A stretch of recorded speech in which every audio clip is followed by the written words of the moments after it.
Hi. Hi, my name's the Smalty Cynic, and today we're going to continue our adventure with Thaumistry in Charm's Way.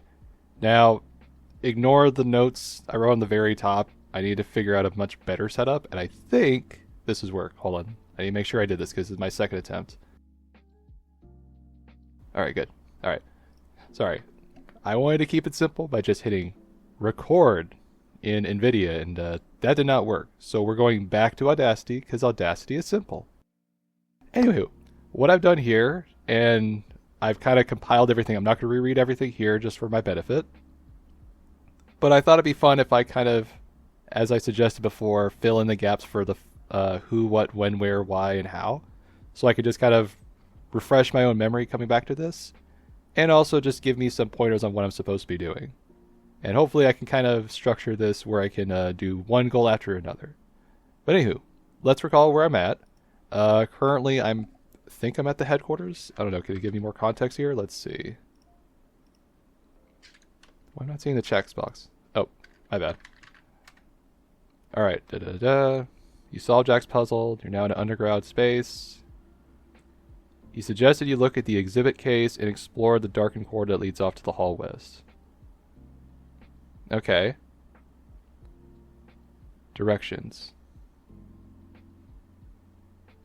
Okay, perfect. Alright, so that gives me a couple things. And I'm trying to see if this on the right here works a little bit better. I just realized it was a blinding light white screen, which I don't think people want to stare at for hours. So I just toned it down just a little bit. Okay, we're looking for exhibit case. And dark corridor. Awesome. Perfect. Alright, so I have west as my option for the corridor. What else do I have?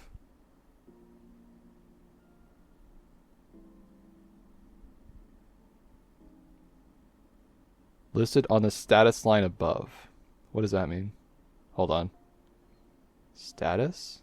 Oh! Okay, so it's up here. Okay, cool. There's also directions. Alright, so I am in the council chamber. I have multiple exits.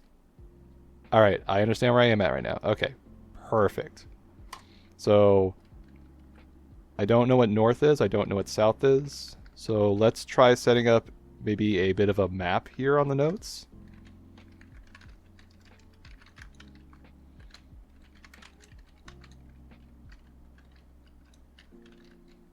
I guess I could say council chamber for location because I'm sure it will change as I move.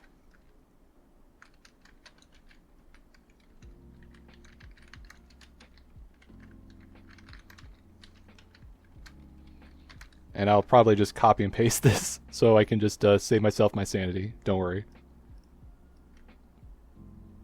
See, I'm trying to automate this as best I can. Somehow. Perfect. Okay. Right. So, we're here. We're supposed to be doing a second test, and I need to examine the case. Let's do that. So, look case. It's a wooden case that contains scenes showing how suspected magic users have been persecuted throughout the ages. The earliest recorded punishment was in the Code of... I know this word. Hammurumbai? I must have botched it. Which stated that magic users shall be put to death. Death continued to be the penalty of choice for centuries. The Roman historian Livy reported mass executions, and the Prophet Muhammad wrote... Oh, should I say this? Jesus Christ.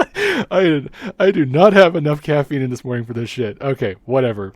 Roll with it. Although burning people at the stake was always popular, magic users were also hanged, stoned, and... Sorry. Okay, I need a moment. Alright, sorry. Breathe. Okay. Burning people at the stake was always popular. Magic users were also hanged, stoned, drowned, starved to death, left in the wilderness to be eaten by wild animals, and crucified upside down. After a few minutes reflection, you realize that being exposed to the world as a bodger would be a very bad thing. You don't say. Alright, let's examine the case. It's a wooden case that contains scenes showing how suspected magic users have been... Okay, I already read that. I don't need to read that at the end. So sometimes look and examine will give you the same results. Got it. All right. It's not a case I can open, right? It's just like a display case. All right. Okay, so let's go where he said west. So let's go west. Great New York blackout. You venture into the dark corridor, tentatively brushing one hand along the rough stone wall for guidance. The ceiling is low and the cold air smells musty like the crypt in an old church. Eventually you come to an oasis of light. It's an alcove hewn from the rock in which you see a surprisingly modern exhibit. Jack is trailed along behind you and says, "This corridor is our Hall of Fame, where we come to remind ourselves of our mission." He points to an acrylic pyramid that contains a blackened penny. Here is a great example. This is the penny that caused the Great New York Blackout in 1965. A simple penny inserted into a fuse box in upstate New York resulted in a 7-stage blackout. This eventually led to a restructuring of the country's entire electrical grid, and so it stands as the ultimate expression of our Bodger ethos, to obtain the greatest amount of benefit from the smallest amount of interference. Some people would call it a hack. We call it a bodge. Beyond the alcove, the corridor continues west into the darkness. Okay. So, blackout, alright. And there's 2 exits here. So now I can say this. And I have the options of east and west. Cool. Now, if I remember correctly, east would go back to the council chamber.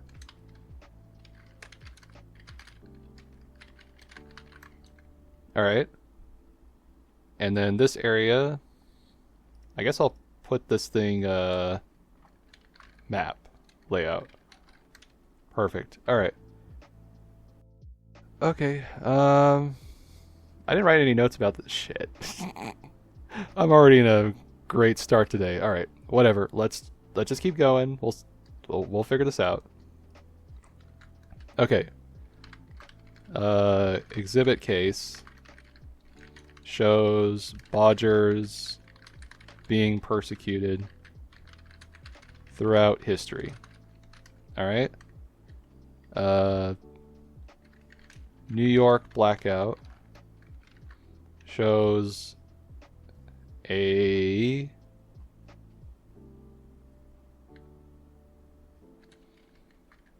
Hall of Fame for a 1965 incident involving a penny.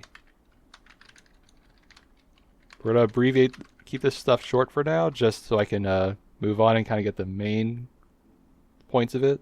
So I'm just practicing a little bit of summarizing at the moment. Okay. The Bodger ethos. I feel like I should note that.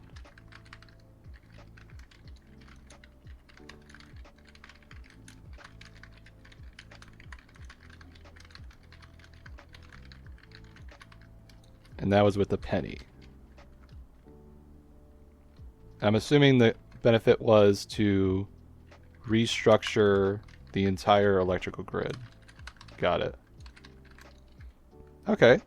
So they're good guys? I mean, I guess that's one way of looking at it. Alright. Okay. Maybe I could talk to Jack. Remember, talk to. Alright. Ask Jack about blackout. I love the story that there was a baby boom in New York City 9 months after the blackout. Unfortunately, it is just a myth. A number in square brackets like the one above refers to a footnote, which you can read by typing footnote followed by the number, footnote 1. If you like to review all the footnotes... Oh, that's cool. That's a neat touch. I didn't know you could do that.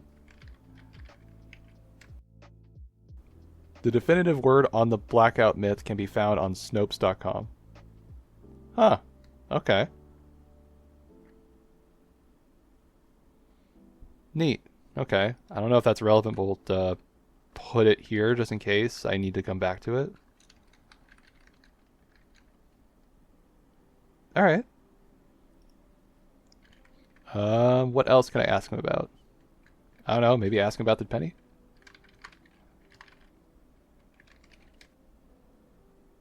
Alright, it's the same result. So there are ways you can get the same answer from the same topic. Okay.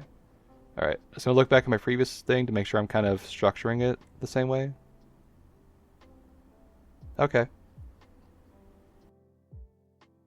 So one thing I might add here is Jack is a guide to talk to throughout the area. Got it. Okay. So council chambers.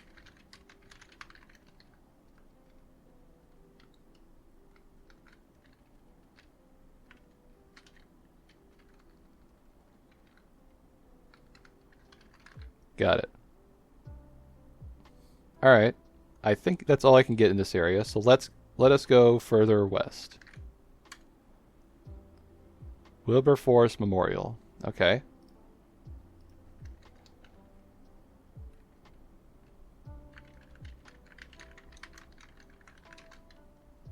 Alright.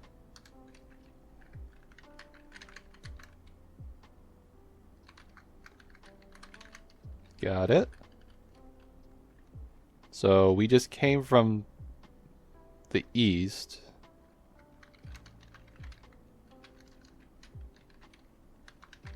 Perfect. And there's also a new exit which is south. Got it. You feel your way through the gloom until you come to another exhibit. The tunnel takes a bend here, disappearing into the darkness to the south. Jack follows along and points to a bust on a pedestal. That is William Wilberforce, the most important figure in history of the anti-slavery movement in England. He was the first member of Parliament to officially propose abolishing the slave trade. Before Wilberforce made his speech on May 12, 1789, he had been battling ulcerative colitis, a gastrointestinal disease. Halfway through the historic 3-hour address, he grew short of breath and almost had to stop. Fortunately, there was a bodger in the gallery who cast the Erfula spell on him, and he was able to continue. The speech was the opening salvo in a 44-year war that culminated in the signaling of the Emancipation Bill in 1833, 3 days before Wilberforce died. Huh. What does that spell do? Okay. So I'm assuming it did a good thing. It didn't kill him. It'd be kind of amazing if you had a spell already. It's like, hey, this spell is just gonna kill you or kill someone if you do use it wrong. It's like, oh, okay. All right. So this is a memorial to William Wilberforce.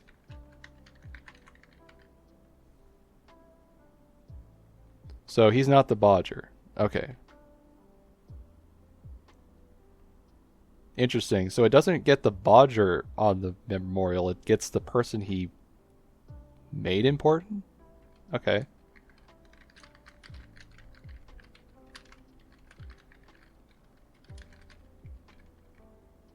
Erfula spell. Okay. Alright, I guess that's all I care about. So let's examine the spellbook. Fill with gas. Oh. Oh dear. Oh dear. What could possibly go wrong with that kind of a spell?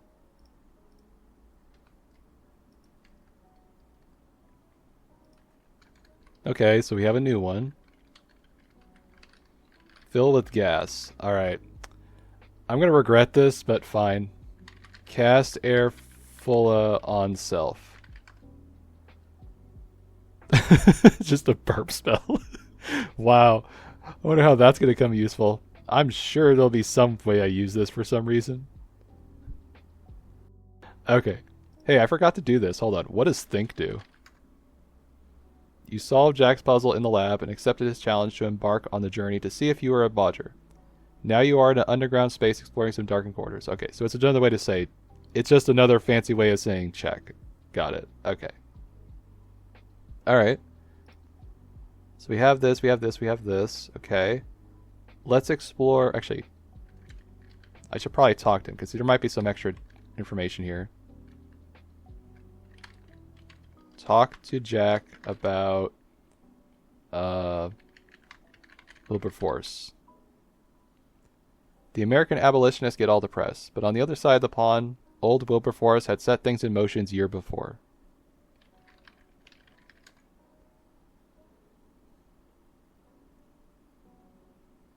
That's neat. Okay.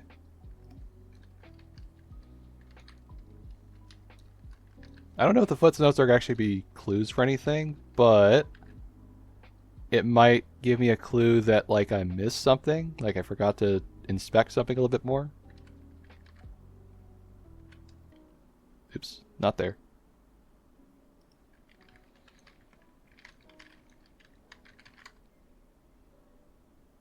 Okay, ours is a long and glorious history, and the Hall of Fame is a great place to learn about it. If it turns out that you are truly a bodger, it could be the answer to all your problems. Okay, so he's not going to talk about this bodger here. Got it. Alright. Let's go south. Wicked Bible. Oh dear. Okay.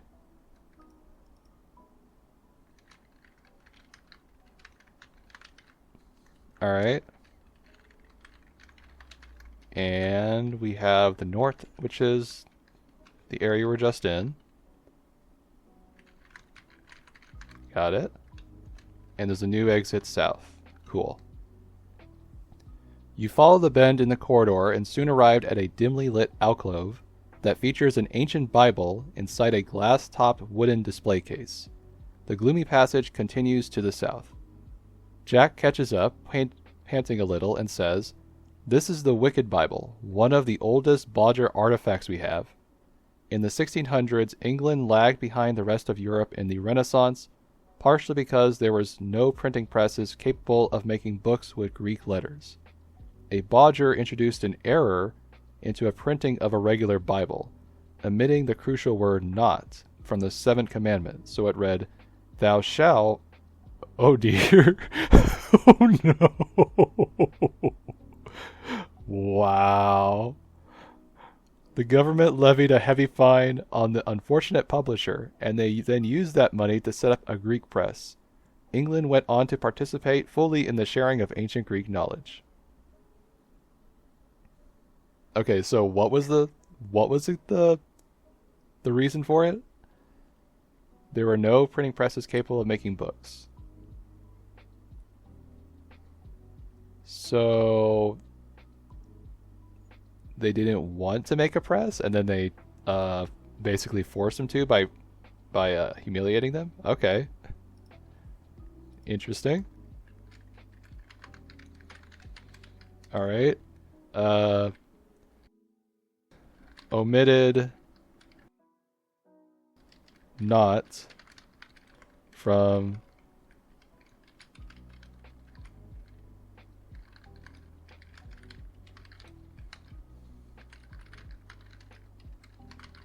and people were pissed.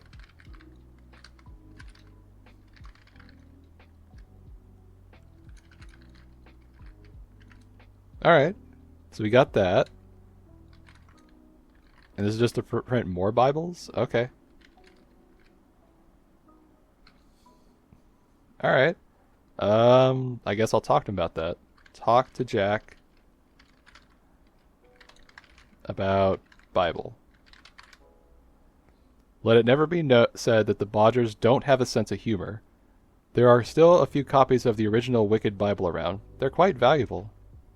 Oh, please tell me this is actually like a real thing. Please tell me. It is? Oh my god, it's real. That's amazing. Well, I can assume it's real from the footnote. Alright. Okay. And then I think we're done in this room because I can't think of anything else to take away from here. Sorry if I'm a bit more structured today. I'm having my caffeine, so I'm like actually kind of locked in.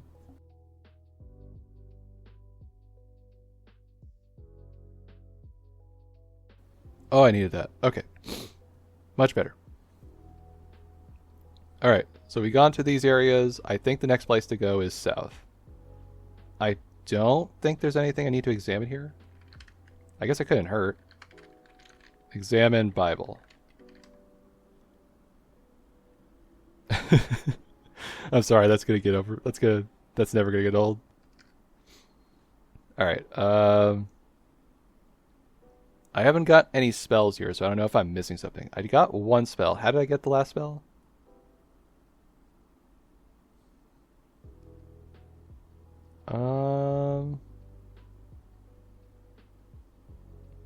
How did I get it? I just read it? Okay, so I must be just exploring the area. Okay, good to know. Let's go south.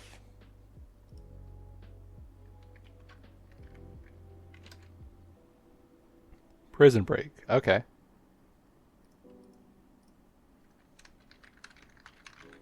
Alright. Do I actually have a map of this area? Oh, I do. Well, that's nice. Look at this. Okay, so this is where I started. Or maybe... Well, this must be like an exit. So, assume this is where I came from. And I just went right now in a circle. Okay. That's awesome. I feel like if I did this on paper, that would be a lot easier to explain, but this actually works quite well. Alright. A short way down the corridor, the two of you come upon another cone of light. The passageway takes another bend here, curving away into the darkness to the east. Jack pauses before a framed front page that screams the headline, Escape from Alcatraz. In 1952, Jack says, a man named Deshaun Baxter was wrongly convicted of murder. By 1959, he had exhausted all his appeals and was imprisoned in Alcatraz awaiting execution. In early 1962, we learned of a prison break being planned by three inmates, Frank Morris and the Angelin brothers. We did nothing to help those hardened criminals, but we did piggyback on their plan. On the night of June 11th, the three prisoners escaped in a raft made out of sewn-together raincoats. During the frenzied manhunt of the following day, a bodger used the Alcatraz spell to open the bars of Baxter's cell and smuggle in a guard's uniform so the innocent man could escape. We gave him a new identity, and he later became a scientist who created one of the first drugs to combat AIDS. In 1986, new DNA evidence proved his innocence, but he decided to keep his new name and continue his groundbreaking research. Okay. So we got a new spell, which I don't know what it does yet.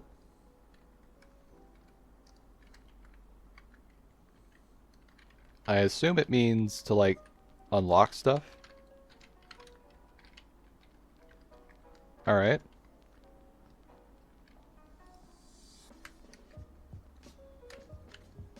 I like this beat. This is nice.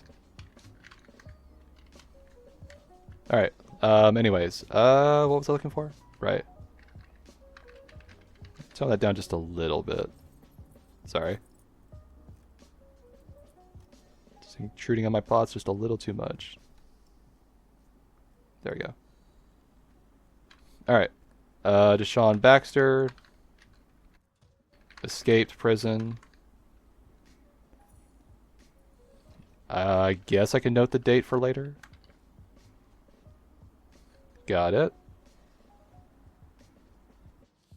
And led to a drug to combat AIDS. I still think I'm way too half asleep for this kind of shit in the morning, but you know what? We're gonna go with it. Okay. And then got spell Alcatraz.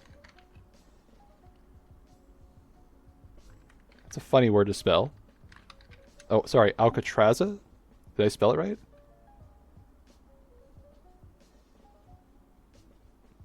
Okay, it's Alcatraza. My bad. I'm sorry.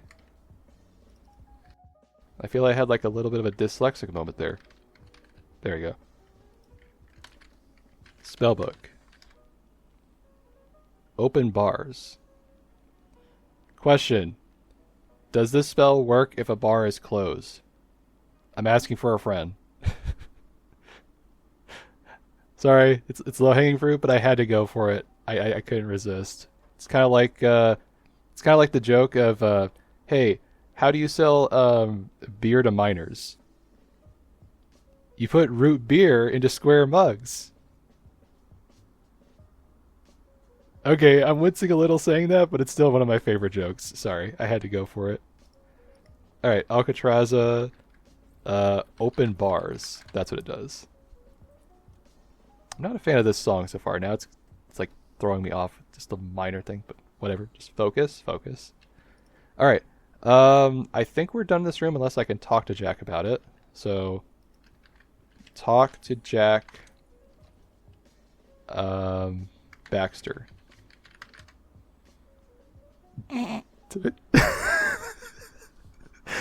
Why did I go to Naughty Dog's game? What the hell? Oh my god, how did I accidentally do that by accident?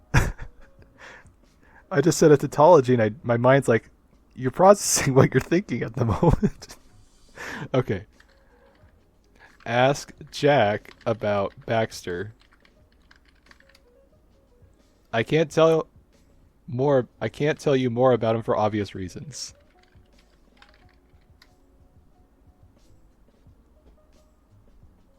Okay. All right. That's good to know.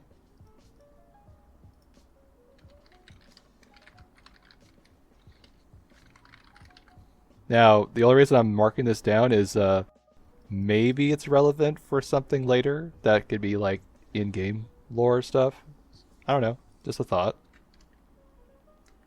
All right. Ask Jack about Alcatraza. I just love the way this spell sounds. I wish we had a spell called Shazam. Ha ha ha. Okay, you got a mild laugh out of me for that one. Alright. Alright, ask Jack about Airfulla. Every time I think about that spell, I think about the courtier who once bowed so low before Queen Elizabeth I that he very noiselessly passed gas. Embarrassed, he left the country for 7 whole years. Hoping everything had blown over, so to speak, he returned one day to court, and the first thing Elizabeth said was, "My lord, I had forgotten about the fart." I can't even say that without a giggle. Sorry. Okay, looking at the map. Are we back to the beginning? No, we have 2 more rooms. Oh god. Alright then. Let's see.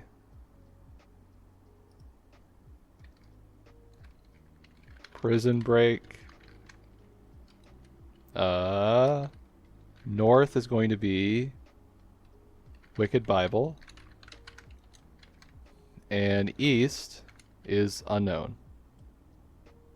Now I realize with this I don't technically need this, but this is good practice when I don't have this accessibility tool in the future. Just doing it for my own benefit.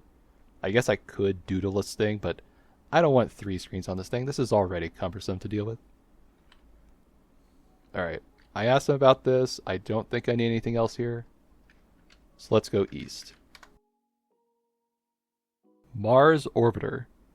You come to the last of the alcoves. The dark passageway continues to the east, but you can see a lighted room at the end. Jack stops in front of a shelf that holds a model of the Mars Orbiter. Believe it or not, the US is the only country in the world that isn't on the metric system. You don't say. When NASA sent up a tiny spacecraft to observe the climate on Mars, we had a guy at Lockheed Martin calibrate the thruster in pounds seconds instead of newton seconds. And then we alerted the navigators to the error. But a committee ignored their warnings, and the ship disintegrated while entering Mars' atmosphere. You'd think the government would get the message, but we still lose over $1 trillion a year because of our stubborn refusal to convert to metric. That's $1,000 billion each year. Jack shakes his head in disgust. Okay. Ask for more. It's probably premature to have this in its Hall of Fame because we haven't won this battle yet. But one day we will. Okay, is this actually true? Oh my god, this was a real screw up. It isn't quite true that the US is the only country. Okay. So, there was an error like this, and it did cause a fuck up. Alright. Damn. That's kind of embarrassing. Okay. I don't see a date on this, but we'll just roll with it. Just, calculation error. But it's not really a calculation error, it's more of a conversion error. Led to what's this thing? A lunar thing? Spacecraft. Disintegration.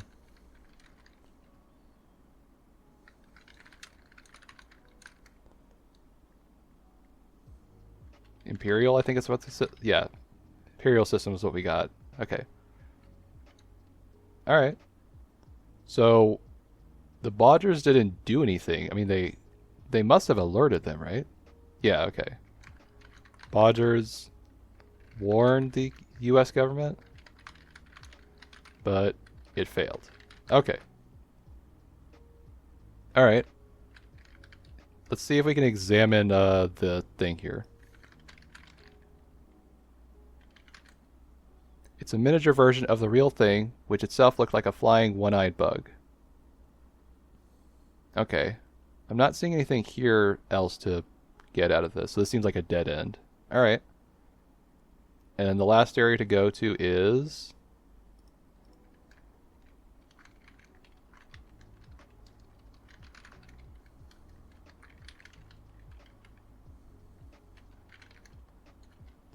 Let's see, this was the prison area.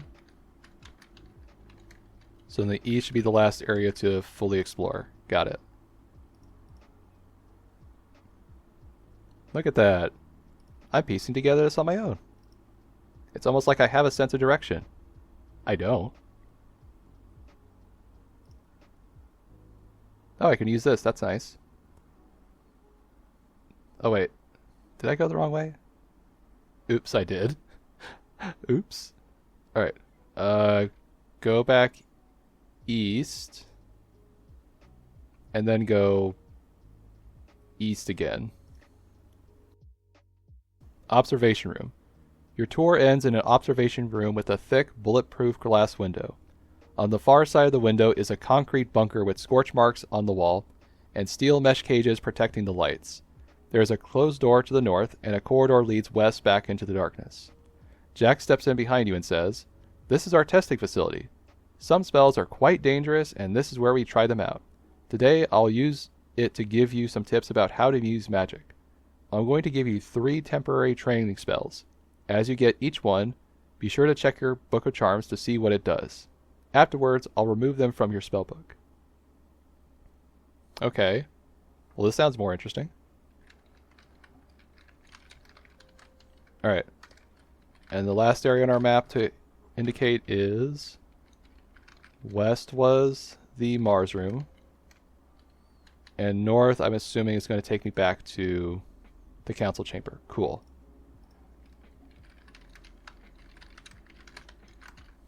Alright. So, we have our context.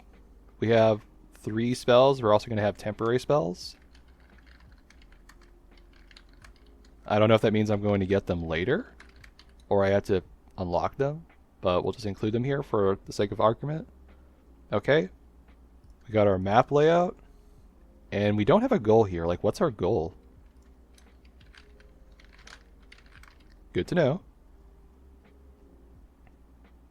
I guess learning. Alright. Okay. Alright. So we're in the observation room, so I should mark that here. Testing room for training. Sorry, testing room for learning new spells.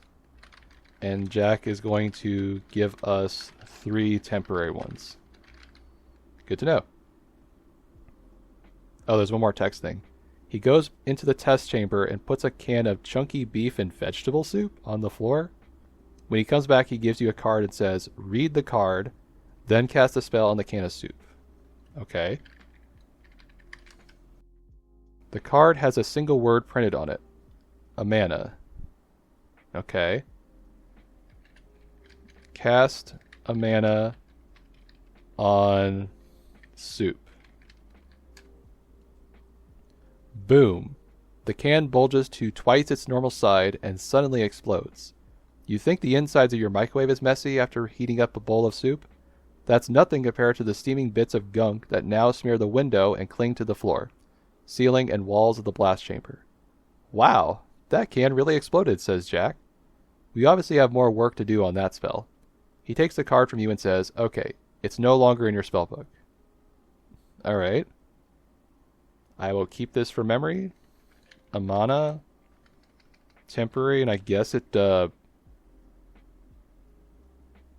expands? It's an expansion spell? Oh god, this...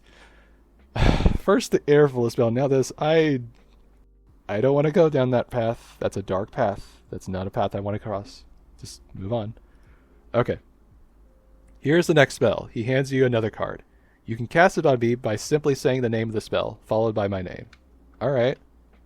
Read card. Amnesia. Okay, well that one's pretty obvious what that's going to do. Wait, can I cast it on myself? Hold on. Hold on, I gotta do this. This is for science. Alright. So first one was Amana. Expand. Amnesia. Alright. Let's see. Cast Amnesia on self. You cast a spell on yourself and immediately forget that you have done so. Jack smiles at you. What are you grinning at? You ask him. Oh, nothing, he says. Carry on. Okay. So I just flashbanged myself. I gave myself the MIB treatment. Alright. Cast Amnesia on Jack. Wow. Oh, no, sorry. Oh, it really is doing that. Okay. Wow, that can really exploded, says Jack. We obviously have more work to do on that spell. Moving on from explosions, here is the next spell. He fumbles around for a card and then says, wait a minute. I don't have that card anymore, which means... You already cast the amnesia spell on me, didn't you? Cool. Okay, never mind. He shakes his head like a cartoon character trying to clear away the fog. Alright, I've taken that spell out of your spellbook and I'll give you one more. He collects the amnesia card and hands you a new one. Last one, he says. After this, your training will be complete. Sometimes a spell can be cast simply by saying its name. Really? Okay. Forget spell. MIB flashbang. Okay. And it works on self and others. Alright. And this one notes that sometimes spells can be cast by saying its name. So does that mean others can say it? Alright, curious about that one. Read card. The card has a single word printed on it, Antarctica. Okay. I'm noticing a pattern, hold on. All these spells are named A. Why are they all starting with an A? Is there a reason for that? Okay. Antarctica. Just say Antarctica. Let's practice that thing so I can see what happens. Antarctica. The blast chamber suddenly fills with penguins. Dozens and dozens of honking, squawking, and pooping penguins. Even through the control glass, that stench is overpowering. That's one big raft of penguins, you say? Technically, no. When they're on land, the collective noun for penguins is a waddle. So was that spell necessary to avoid some kind of disaster? Nah, sometimes we just like to have fun. Fortunately, I have a reversal spell, which can undo the damage. Jack retrieves a card, removes the Antarctic spell from your spellbook, and mumbles a spell under his breath.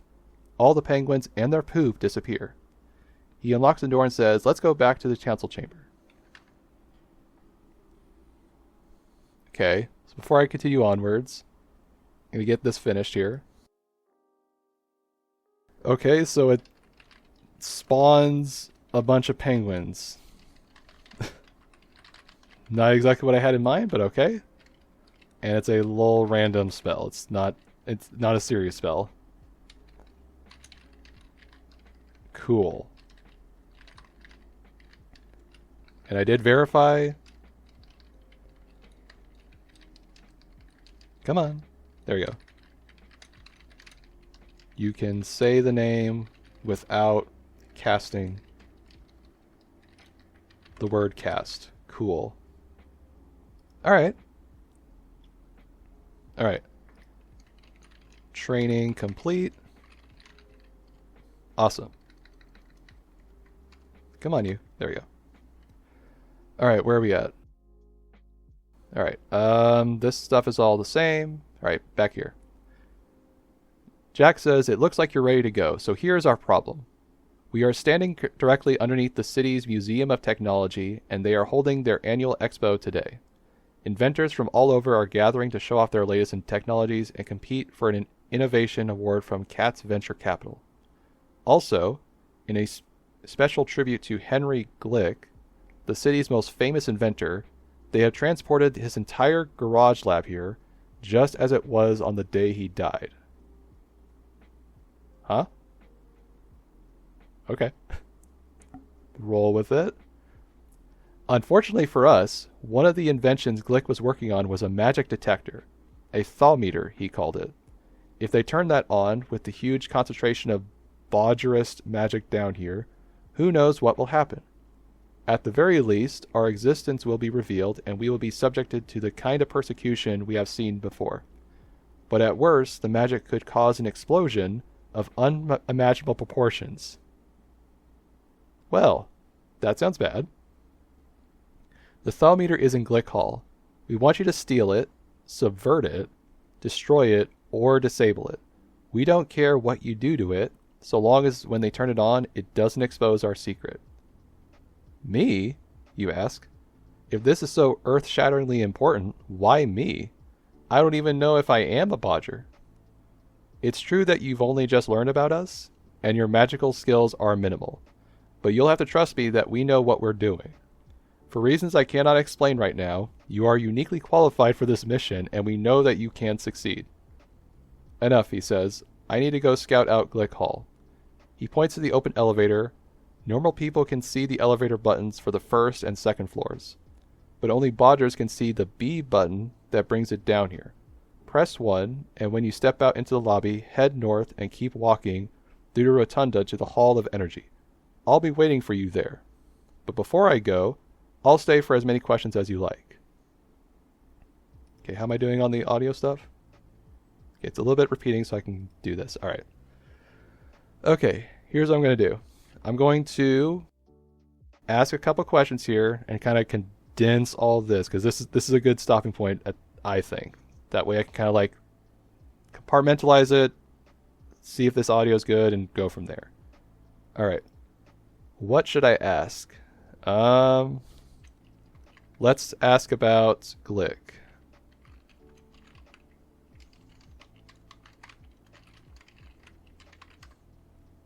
We don't know if he invented the Thaumistry specifically to cause us trouble, or whether he was just a brilliant scientist who was pursuing knowledge and truth.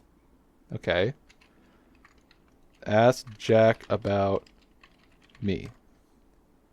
Being a Bodger isn't about whether or not you have the inborn talents. Lots of people have that, yet never develop it. Being a Bodger is about what you choose to do.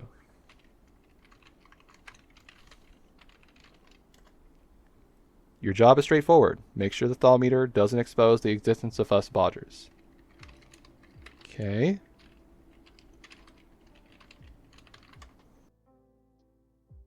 It's the biggest threat we've faced in centuries, and that's saying something. Alright.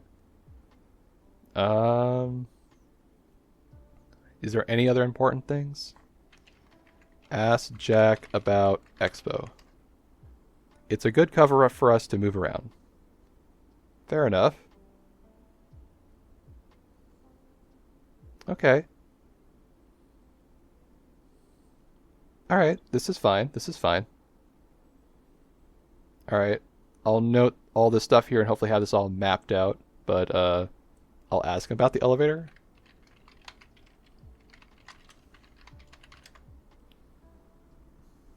The invisible B button is just a convenient bit of magic, he says.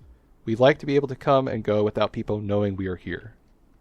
Okay, that kind of asks, what about magic? Magic is what we do, bucko. Get used to it. Okay, then what about science? Okay, so he doesn't have a response to that. Okay, good to know. Yeah, I think that's a good place to pause. So I'll condense all this. God, that's so much. I can't even process that. All right. It's not a lot, but I think our second test was past training. Okay.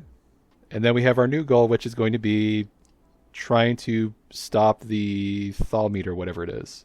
Okay, perfect.